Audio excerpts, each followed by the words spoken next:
G'day, it's time, at that time of the month, our newsletter's coming out, and I just want to add a little something of content to the newsletter. This time, I won't call it a rant, because it isn't a rant yet, might be, is about, Glasgow, the COP26, I think it was 26, wasn't it? I wasn't paying that much attention, to be honest, because there was a lot of things going on in the world at that time, and still is. However, understanding that it's a collection of countries and representatives to try and solve, dare I say, some of the bigger picture problems that, as seen by mankind in the world, environmental ones, the primary ones in that forum. So that is, I guess, the topic. And I did, whilst I can't remember exactly the name of the conference, I do understand very clearly the intention. I've heard whispers about the outcomes, if indeed you could call them outcomes. Some of the interesting ones I saw was I just get out the wind a bit here, was comments like the old men, and I guess some women involved in the conference who, dare I say, and arguably caused some of the problems, are probably not the people to be around the table to fix it. Which I probably suspect is true. Probably some old paradigms there that can't be changed. That may hinder the solutions being rolled out, whatever they might be, and you'll never get consensus on the best ones. I mean, there's still things going around. I can't remember. Was it Scott Morrison? Was a bounty? Was it him or was it someone else? Might have been overseas. I can't remember. Don't quote me on it. But there was millions and millions and millions of dollars bounty for solutions, for technology, for the development of solutions to essentially pull carbon out of the atmosphere. And the irony is we've already got that, and it's a cow, pretty much. If someone still wants to give me or others who can place that solution, maybe walk it into the chamber there in Parliament House, into the offices of some of the politicians who clearly don't know much about what they're talking about, I say, maybe that's the way to get the message across. So two cows, not two cows, the matter of cows. It is, where do you start? I didn't want this to be a big, long rave. I guess there's some frustrations on at many levels, not ones that keep me up at night, but certainly ones I ponder. It seems that government, and comments like from Barnaby Joyce saying things like, farmers that have to shoot their cattle if we are to reduce emissions. I don't think they're very helpful. I think they're ill-conceived, to say the least. I kind of understand where he's coming from insofar he's trying to defend a position, but I just don't think it's a very defendable position at all.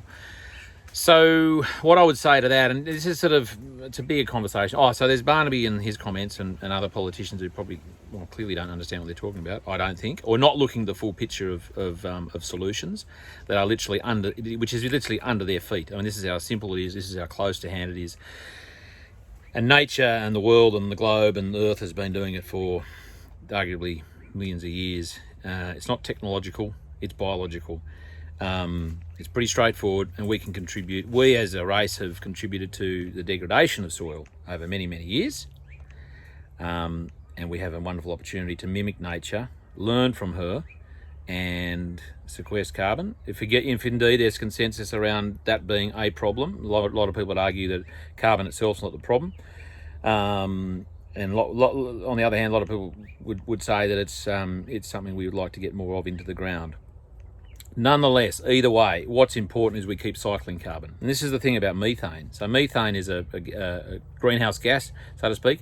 It's a gas that is produced by cattle, sheep, ruminants around the world, has for millions of years, was produced by the 200 million bison roaming North America many, many, many years ago, before they were basically all slaughtered, ruminating, eructating, and pumping out both ends methane. Think about that, 200 million bison, North America, doing that for hundreds and probably thousands and millions of years, cycling carbon. We now, well, when I say we, the US, from what I understand, I think that the cattle, and may include dairy as well, I think so, the bovine industry over there is probably similar, maybe a little bit smaller than that original or previous population of bison. And, dare I say, probably cycling, moving similar amounts of carbon through into the atmosphere. Now that's broken down into water and carbon dioxide, from what I understand. There are I meant to do a bit of homework on this, but to get a bit more specific. But Walter Jenner, amazing, wonderful man that he is, he explains it very succinctly. And basically, there are methanobacter, little bacteria that float in the atmosphere, and in a healthy grassland situation where you've got transpiration and rainfall and movement of carbon through that, just through normal cycles, those normal cycles including grazing animals. Now, whether it's bison a couple of hundred years ago and beyond, or domestic bovine now, it's ruminants eating grass and putting that methane out, which these methanobacter gobble up. And basically, so there's this thing about methane lasting in the atmosphere for, I think it's 11 to 13 years, which is probably true if it's not gobbled up by these little critters. And they basically turn it back into its components, a much less harmless components of water and carbon dioxide. And then that just joins the cycle.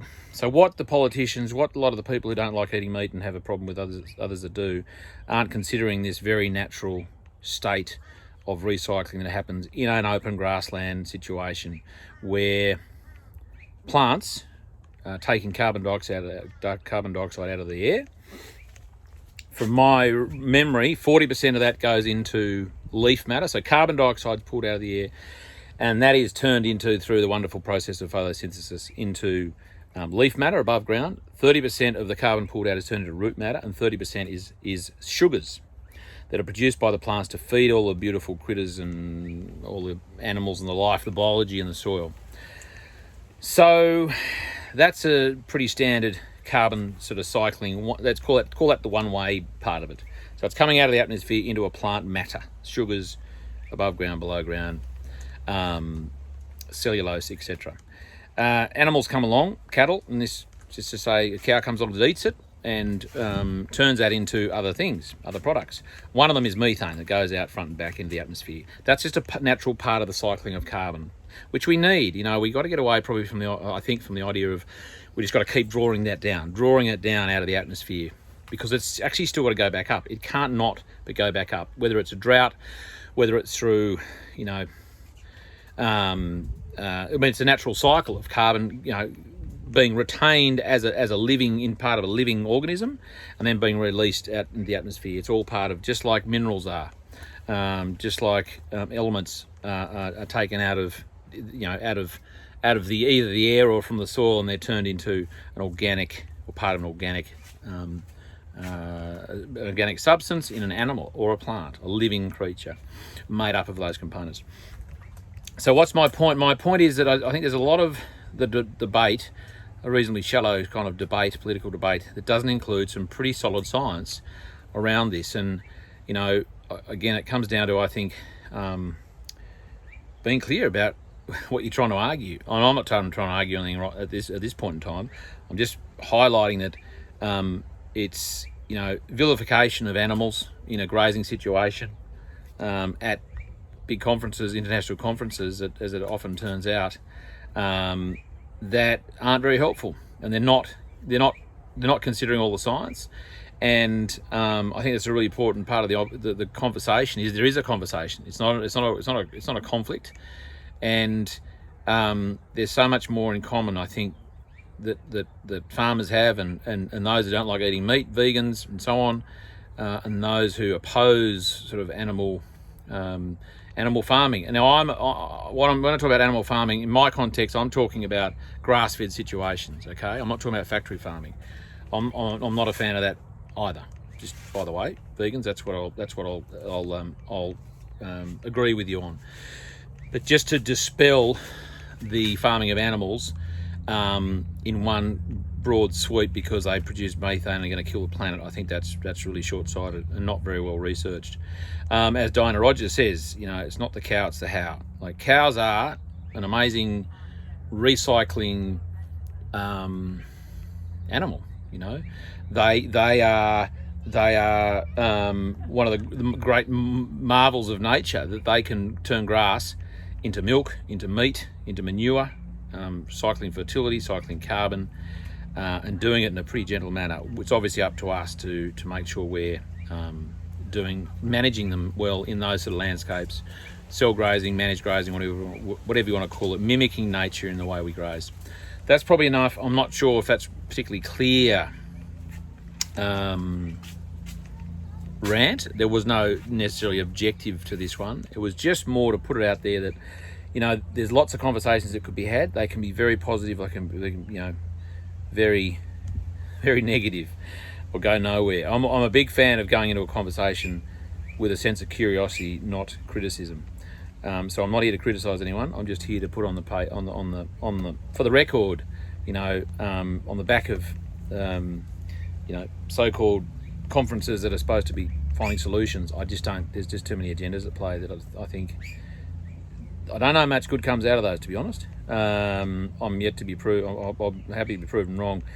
I think one thing, and I'll finish on, is that as farmers, as responsible land managers, what we can do, like when someone says to us as a farmer, your cows are killing the planet. I mean, what can we do? What are we supposed to solve that global problem? That's a big responsibility to bear. I think the much more prudent approach is for farmers to